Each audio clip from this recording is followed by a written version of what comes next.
Hello viewers and subscribers, అందరూ ఎలా ఉన్నారు? నేను బాగున్నాను, మీరందరూ కూడా బాగున్నారని అనుకుంటున్నాను. ఈరోజు మనము నేపాల్ సిరీస్లోంచి ఇంకొక వీడియో అన్నది పోస్ట్ చేస్తున్నాను. ఆ వీడియో ఏంటి అంటే మనోకామిని అమ్మవారి టెంపుల్ గురించి ఈ వీడియో అన్నమాట. మనకి మనోకామిని అమ్మవారు అంటే ఎవరు, ఏ అమ్మవారు, ఏ రూపంలో ఉండే అమ్మవారు అక్కడ ఉంటారు, దానికి ఎలా వెళ్ళాలి, ఆలయ ప్రత్యేకత ఏంటి, అవన్నీ కూడా ఈ వీడియోలో మనము తెలుసుకుందాం అన్నమాట. మనోకామిని ఆలయం అనేది మనకి నేపాల్లో ప్రముఖ హిందూ పుణ్యక్షేత్రంలో ఒకటన్నమాట ఇది. సో ఈ ఆలయంలో మనకి ఉండేది పార్వతీ అమ్మవారి రూపం అనేది ఉంటుందన్నమాట. సో ఈ టెంపుల్లో మనం చూసేది అమ్మవారిని, పార్వతీ అమ్మవారిని చూడగలుగుతాం. ఈ ఆలయం యొక్క ప్రత్యేకత ఏంటి అంటే మనోకామిని అనే పేరుకు మనసులోని కోరికలను నెరవేర్చే దేవి అని అర్థం. మనోకామిని అంటే అర్థం ఏంటి అంటే మనసులోని కోరికలను నెరవేర్చే దేవి అని అర్థం అన్నమాట. అంటే భక్తులు తమ కోరికలను నెరవేరాలని ప్రార్థిస్తూ ఈ ఆలయాన్ని దర్శించుకుంటారు. ఈ కోరిక నెరవేరిన తర్వాత ప్రత్యేక పూజలు నిర్వహించబడటం అనేది ఆనవాయితీ. మనం ఏదైనా కోరికలు కోరుకున్నాం అనుకోండి, మనకు ఆ కోరిక తీరింది అంటే మనం అక్కడికి వచ్చి మనం అక్కడ కొన్ని పూజలు అది చేయించుకుంటూ ఉంటాం అన్నమాట. అలాగా అక్కడ భక్తులకి అక్కడ నేపాల్లో అటువైపు నుంచి కానీ లేకపోతే పక్కన ప్రదేశాల నుంచి కానీ వచ్చిన వాళ్ళు చేసే ఆనవాయితీ అనమాట. అట్లా సో వాళ్ళకి అదొక నమ్మకం అనమాట. అక్కడికి వచ్చి మనం ఏదైనా కోరికలు కోరుకున్నామంటే అది జరిగిపోతుంది అనేది ఒక నమ్మకం. సో అది మనకి నేపాల్లోని గోర్ఖా జిల్లాలో మీరు వీడియో చూస్తుంటే మీకు అర్థమవుతుంది, ఇదంతా కూడా కొండ ప్రాంతం లాగా ఉంటుంది. సో ఈ కొండ ప్రాంతంలో ఆలయం అనేది ఉంటుందన్నమాట. ఇది మనకి సముద్రానికి సుమారు 1300 మీటర్ల ఎత్తులో ఉంటుందన్నమాట ఈ ఆలయం. అందుకే మీరు ఇక్కడ చూస్తూ ఉంటే వీడియోలో అన్ని రోప్వేస్ అవి కనపడుతూ ఉంటాయి అన్నమాట, అంటే కేబుల్ కార్స్. ఇవి రోప్వే ద్వారానే మనము ఆ టెంపుల్కి అనేది వెళ్తాం అనమాట. దాంట్లో అయితే మనం ఈజీగా వెళ్ళిపోవచ్చు అనమాట. ఆ టెంపుల్కి ఈజీగా వెళ్ళిపోయి మనము చక్కగా దర్శనాన్ని అనేది చేసుకుంటూ ఉండొచ్చు. ఇది మీకు చెప్పిన విధంగా సముద్ర మట్టాన నుంచి 1300 కిలోమీటర్ల ఎత్తులో ఉంటుందన్నమాట ఈ టెంపుల్ అనేది. సో మనకి ఈ ఆలయానికి వెళ్ళడానికి ప్రసిద్ధిగా మనము యూజ్ చేసేది వచ్చేసరికి రోప్వే సౌకర్యాన్ని బాగా యూజ్ చేస్తూ ఉంటారు అక్కడ. ఎందుకు ఈ రోప్వేని యూజ్ చేస్తూ ఉంటారు అంటే కొద్ది నిమిషాల్లోనే కొండపైన ఉన్న ఆలయానికి చేరుకోవచ్చు అని చెప్పి ఇక్కడ వీళ్ళు రోప్వే యూజ్ చేసి ఆ టెంపుల్కి అనేది వెళ్తూ ఉంటారు. అసలు చూస్తుంటే కొంచెం భయంగా అండ్ కొంచెం థ్రిల్లింగ్గా ఉంది ఆ ప్రయాణం అన్నది. మీకు కూడా అలాగే అనిపిస్తుందా? మీకు చూస్తుంటే ఎలా అనిపించింది ఏంటి అన్నది కామెంట్ సెక్షన్లో కామెంట్ చేయండి. అసలు ఒక కొండ నుంచి ఇంకో కొండకి ఆసువుగా అంటే సులువుగా ఇట్లా ఎలా వెళ్ళిపోతున్నాం చూడండి రోప్వేలో. అదే మనము రోడ్డు ప్రయాణం చేసాము అంటే కొన్ని గంటలు పడుతుంది. అదేవిధంగా ఆ రోడ్లన్నీ సరిగ్గా ఉన్నాయో లేదో కూడా మనకు తెలియదు, రోడ్లు ఉన్నాయా లేవో తెలియదు, సరిగ్గా ఉన్నాయా లేదా కూడా తెలియదు. అండ్ అంత పైకి వెహికల్స్ ఎక్కాలి అంటే చాలా కష్టపడుతుంది. అదే రోప్వే అనుకోండి ఈజీగా వెళ్ళిపోవచ్చు, మనకి టైం సేవ్ అవుతుంది, మనం ఎక్కువ కష్టపడాల్సిన అవసరము లేదనమాట. సో ఈజీగా వెళ్ళిపోవచ్చు. ఆ కొండపైకి వెళ్ళిన తర్వాత మనకి ఆ గుడి ప్రాంగణం అదంతా కూడా ఇలా ఉంటుందన్నమాట. ఆ కొండపైన చూస్తే చాలా బాగా చూడడానికి చాలా ఆనందంగా ఉంది. అండ్ అది కొండ ప్రాంతంలో మన సముద్ర మట్టానికి 1300 కిలోమీటర్ల ఎత్తులో ఉంది కాబట్టి మీరు చూస్తుంటే ఎంత ఫాగీగా ఉందో చూడండి. అదంతా కూడా అది మార్నింగ్ మనము ఆల్మోస్ట్ మార్నింగ్ 10 తర్వాత వెళ్ళిన అదనమాట ఆ టైమింగ్ అన్నది ఆ టెంపుల్కి. సో మనకి అక్కడ చూస్తుంటే ఇంకా ఏదో ఎర్లీ మార్నింగ్ 4-5 o'clock అన్నట్టుగా ఫాగ్ అంతా కూడా అలా ఉంది. చూడ్డానికి ఎంత బాగుంది చూడండి. మనకేమో ఇక్కడ విపరీతమైన ఎండలు, కానీ అక్కడ చూస్తే మాత్రం ఫుల్ ఫాగ్తో చాలా చక్కగా ఉంది. ఆ ప్రదేశం అంతా చూడడానికి కూడా చాలా క్లీన్గా నీట్గా కనిపిస్తూ ఉందన్నమాట. అంత ఫాగీలో అంత కొండల మధ్యలో ఆ టెంపుల్ అంటే చూస్తున్నారు కదా, అది మనకి మనోకామిని అమ్మవారి టెంపుల్ అన్నమాట. ఆ టెంపుల్ చూడడానికే మనం రోప్వేలో అట్లాగా వెళ్తూ ఉంటామన్నమాట. వెళ్ళి ఆ టెంపుల్ అన్నది చూస్తూ ఉంటాం.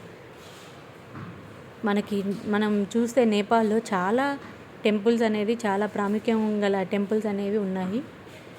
నేను ముందు 2 వీడియోలో కూడా మీకు మంచి టెంపుల్స్ అనేది పెట్టాను. ఒకవేళ ఇంతవరకు ఎవరైనా ఆ వీడియోస్ చూడకపోయింటే ఒకసారి వెళ్ళి ఆ వీడియోలను చూడండి. ఫస్ట్ వీడియోలో అయితే నేను నేపాల్లో ఉండే ఫేమస్ టెంపుల్ని మీకు చూపించాను నేను. ఆ తర్వాత వీడియోలో 3-4 టెంపుల్స్ అనేది మేమేమి చూసాము ఏంటి అన్నవి అవన్నీ కూడా మీకు ఆ వీడియోలో చూపించాను. 2 వీడియోస్ పెట్టాను. ఇది థర్డ్ వీడియో అనమాట నేపాల్ సిరీస్లో. నేపాల్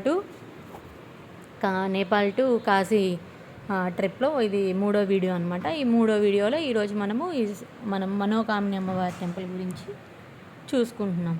ఇందాక మనం చెప్పినట్టు కేబుల్ కార్లో వెళ్తే మనకి ఈజీగా ఉంటుంది. అండ్ వెళ్తున్నప్పుడు మనము చుట్టూ ప్రయాణం చేస్తున్నంతసేపు ప్రకృతి అందాలు, పర్వతాలు, నదుల దృశ్యాలు ఎంతో ఆకట్టుకుంటూ ఉంటాయన్నమాట. మనం చూస్తూ ఉంటే ఆ రోడ్స్ కానీ, ఆ చెట్లు అది చూస్తున్నారు కదా ఇక్కడ ఈ వీడియోలో. అక్కడ నది ఒకటి ప్రవహిస్తూ ఉంది.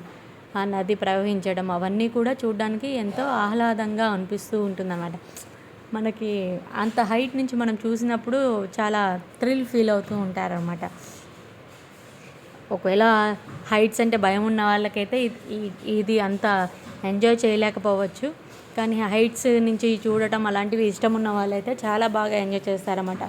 మనకు కనిపించే ఆ చెట్లు, ఆ కొండలు, ఒక కొండ నుంచి ఇంకో కొండకి మనం వెళ్తూ ఉన్నప్పుడు ఆ కొండని చూడటము, అదేవిధంగా కింద ప్రవహించే ఆ నదులు అవన్నీ చూడటం కూడా చాలా ఆనందంగా, ఆహ్లాదంగా ఉంటాయన్నమాట. అదేవిధంగా ఈ ఆలయం అనేది హిందువులకి అత్యంత పవిత్రమైన తీర్థక్షేత్రంగా భావించబడుతుందన్నమాట. సో అక్కడ ఉండే హిందువులు వాళ్ళందరూ కూడా ఈ ఆలయాన్ని చాలా పవిత్ర తీర్థక్షేత్రంలాగా భావిస్తూ ఉంటారు. మనకి ఈ ఆలయానికి ప్రతి సంవత్సరం వేలాది భక్తులు పర్యాటకులుగా ఇక్కడికి వస్తూ ఉంటారు. అంటే అక్కడ ఉండే వాళ్ళే కాకుండా ఇలాగా ట్రిప్స్కి అలా వెళ్తున్న వాళ్ళు వచ్చి వెళ్తూ ఉంటారు అన్నమాట టెంపుల్స్కి. అంత ఫేమస్ టెంపుల్ అనమాట అది. పర్యాటకానికంటే మనము ట్రిప్కి మనం నేపాల్, కాఠ్మండు ఆ ఏరియాకి వచ్చినప్పుడు మనకు అక్కడ ఉండే గైడ్ వాళ్ళు కూడా మనకి ఫేమస్ టెంపుల్స్ ఏంటి అంటే అందులో ఇదొక టెంపుల్ని కూడా వాళ్ళు సజెస్ట్ చేస్తారన్నమాట. అంత ఫేమస్గా ఉంటుంది కాబట్టి. చూస్తున్నారు కదా ఈ వీడియోలో అక్కడ ఎంతమంది జనం ఉన్నారు ఏంటి అన్నది మీకు కూడా అర్థమవుతుంది. నేను చెప్పడమే కాకుండా మీరు చూస్తుంటే కూడా మీకు అర్థమవుతుంది. అక్కడంతా కూడా చాలా రద్దీగా ఉందన్నమాట. అండ్ నార్మల్ డేస్ కన్నా కూడా ఈ టెంపుల్కి ముఖ్యంగా దసరా, నవరాత్రి పండుగ సమయంలో భారీగా భక్తులు వస్తారన్నమాట. అంటే ఎప్పుడూ వేలాది భక్తులు వచ్చేది కాకుండా ఈ పండగల దినాలు అంటే మనకి దసరా పండగ, అదేవిధంగా దసరా నవరాత్రులు చేస్తాం కదండి. ఆ దసరా నవరాత్రులు అప్పుడు ఇంకా చాలా ఎక్కువ మంది అనేది ఈ మన మనోకామిని అమ్మవారి టెంపుల్కి అనేది వస్తూ ఉంటారనమాట.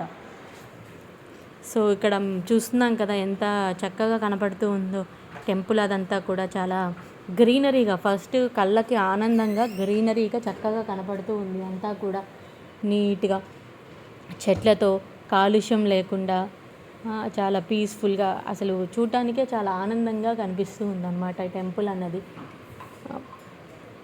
వీడియో చూస్తుంటే మీకు కూడా అనిపిస్తూ ఉంటుంది హాయిగా చక్కగా మీ ఫ్యామిలీతో కూర్చొని వీడియో అనేది చూస్తున్నారంటే హాయిగా ఈ చెట్లు అవి అసలు ఈ రోజుల్లో పొల్యూషను ఇదంతా వీటి మధ్యలో మనము చెట్లు అనేది చూడటం తక్కువైపోయింది. కానీ ఈ వీడియో మొత్తం మీరు చూసారంటే చివరి వరకు మీరు అంతా కూడా మంచిగా కళ్ళకి కొంచెం ఐ ఫీస్ట్ లాగా అనిపిస్తుంది అన్నమాట. ఇవంతా చూస్తూ ఉంటే చక్కగా పచ్చదనము, అదేవిధంగా అక్కడ ఉండే క్లైమేట్, టెంపరేచర్, మంచు పడటము అవన్నీ కూడా, అదేవిధంగా ఆ టెంపుల్ యొక్క ప్రాముఖ్యత అవన్నీ వినటము. మనం అక్కడ దాకా వెళ్ళి చూడకపోయినా కూడా కనీసం ఈ విధంగా చూసినా కూడా చూసామన్న తృప్తి అనేది ఉంటుంది. సో ఆ ఉద్దేశంతో నేను వీడియోస్ అనేది పోస్ట్ చేస్తున్నాను అన్నమాట. అందరికీ అన్నీ జరిగిపోవు కదండి, అందరూ అన్నీ చేయగలరు అని మనం అనుకోలేము. కొందరు వెళ్ళి చూడగలుగుతారు, కొందరు వెళ్ళి చూడలేరు. సో మన వీడియో ద్వారా అయినా కనీసం చూసి అందరూ మేము కూడా ఈ టెంపుల్ని చూసాము అని ఆనందపడాలన్న ఒక ముఖ్య ఉద్దేశంతోనే మనము ఈ ఛానల్లో ఈ వీడియోస్ అనేది పెడుతున్నాము. అంతకుమించి రెండోది ఏమీ లేదు. అదేవిధంగా మాకు కూడా ఒక మెమరీ లాగా ఉంటుంది. మనం ఏమేమి ప్లేసెస్ చూసాము ఏంటి అనేది ఒక మెమరీ లాగా గుర్తుంటుంది. నెక్స్ట్ తరాలు వాళ్ళు కూడా వాటిని చూస్తూ ఉంటారు. అదేవిధంగా నేను ముందుగా మీకు చెప్పినట్టుగా నాలాగా చూసేవాళ్ళు వెళ్ళి చూడగలుగుతారు. కానీ చూడలేని వాళ్ళు ఉంటారు కదండి, అలా చూడలేని వాళ్ళు కూడా చూడాలి అనే ఒక్క ఉద్దేశంతో నేను వీడియోస్ అనేది పెడుతున్నాను అనమాట. సో అదండి, ఈ వీడియో మీ అందరికీ కూడా నచ్చింది అనుకుంటున్నాను. మన ఛానల్ని ఇంకా ఎవరైతే సబ్స్క్రైబ్ చేసుకోలేదో వెంటనే వెళ్ళి సబ్స్క్రైబ్ చేయండి. ఈ వీడియోస్తో పాటు మనకి చాలామందికి ఎంతో ఇష్టమైన ఒక టీవీ పాపులర్ షో అనేది బిగ్ బాస్ సీజన్ 10 అనేది స్టార్ట్ అవ్వబోతుంది. వాటి గురించి కూడా మన ఛానల్లో కొన్ని వీడియోస్ పెట్టాలి అని చిన్న ఉద్దేశంతో ఒక 10 వీడియోలు అనేది స్టార్ట్ చేశాను. అది కరెక్టా కాదా, ఏమంటారు ఏంటి అనేది కామెంట్ సెక్షన్లో కామెంట్ చేయండి. చేయొచ్చంటారా, చేయొద్దంటారా, రివ్యూస్ అవి చేయటం అన్నది మంచిదేనా కాదా ఏంటి అన్నది కూడా కామెంట్ సెక్షన్లో కామెంట్ చేయండి. మీరు కనుక ఇష్టం ఉంది, మీకు కూడా తెలుసుకోవాలి అనుకుంటే అలాంటివన్నీ కూడా మీరు మన ఛానల్ని సబ్స్క్రైబ్ చేసుకున్నారు అంటే మీకు వెంటనే బెల్ ఐకాన్ కనుక క్లిక్ చేశారు అంటే మీకు నేను ఏ వీడియో పెట్టగానే ఆ వీడియో మీకు నోటిఫికేషన్ అనేది వస్తుంది. మీరు వెంటనే మన వీడియోస్ అనేది చూడొచ్చు. అదేవిధంగా ఇప్పుడు యూట్యూబ్లో కొత్తగా హైప్ అనేది వస్తుంది. ఆ హైప్ కూడా చేశారంటే మన వీడియో అనేది ఇంకొక 10 మందికి రీచ్ అవుతుందన్నమాట. సో మనం అప్పుడు తొందరగా మన ఛానల్ని ఇంకా ఎక్కువ గ్రో చేస్తున్నారనుకోండి, నాకు కొంచెం ఎంకరేజ్మెంట్గా ఉంటుంది. నేను కొంచెం ఎక్కువ వీడియోస్ చేయడానికి ఇంట్రెస్ట్ అనేది వస్తుంది. సో ముందు వీడియోలు ఎవరైతే చూడలేదో ఒకసారి వెళ్ళి మన ఛానల్ని చూడండి. చూసి నచ్చితే లైక్ చేసి కామెంట్ చేయండి. అండ్ మీ ఫ్యామిలీ మెంబర్స్ అందరికి కూడా షేర్ చేయండి. ఈ వీడియో ఎలా ఉంది ఏంటి అన్నది నా కామెంట్ సెక్షన్లో కామెంట్ చేయండి. ఓకేనా? ఇంకా మన నేపాల్ టు కాశీ వీడియో సిరీస్లో ఇంకా కొన్ని వీడియోస్ అనేది రాబోతున్నాయి. సో నేను ముందుగా మీకు చెప్పినట్టుగా మీరు బెల్ ఐకాన్ని క్లిక్ చేస్తే మీకు వీడియో నేను ఇలా పోస్ట్ చేయగానే మీకు అలా నోటిఫికేషన్ వస్తుంది. మీరు వెంటనే మిస్ కాకుండా చూసేయచ్చు. చూస్తున్నారా ఎంత బాగుందో అసలు ఆ ప్రకృతి కానీ, ఆ చెట్లు కానీ, ఆ కొండలు కానీ, ఆ పచ్చదనం, ఆహా అసలు వర్ణనాతీతం అండి. నేనైతే చెప్పలేకపోతున్నాను. అలా చూస్తూ మెస్మరైజ్ అయిపోతున్నాను ఆ వీడియోని చూస్తున్నంతసేపు ఎడిట్ చేస్తున్నప్పుడు. సో మీకు కూడా అలాగే అనిపించింది అని అనుకుంటున్నాను. అలాగే అనిపిస్తే లైక్ చేయండి, కామెంట్ చేయండి. అదేవిధంగా ఎవరైతే ఈ వీడియోని ఆ ప్లేస్ని అక్కడ దాకా వెళ్ళి చూడలేరు అని అనుకుంటున్నారో అలాంటి వాళ్ళందరికీ షేర్ చేయండి. అదేవిధంగా మీ ఫ్యామిలీ మెంబర్స్ అందరికి కూడా షేర్ చేయండి. అదేవిధంగా మీకు ఇంకా ఎలాంటి వీడియోస్ కావాలి మన ఛానల్ నుంచి అని కూడా కామెంట్ సెక్షన్లో కామెంట్ చేయండి. ఓకేనా? Bye, have a nice day.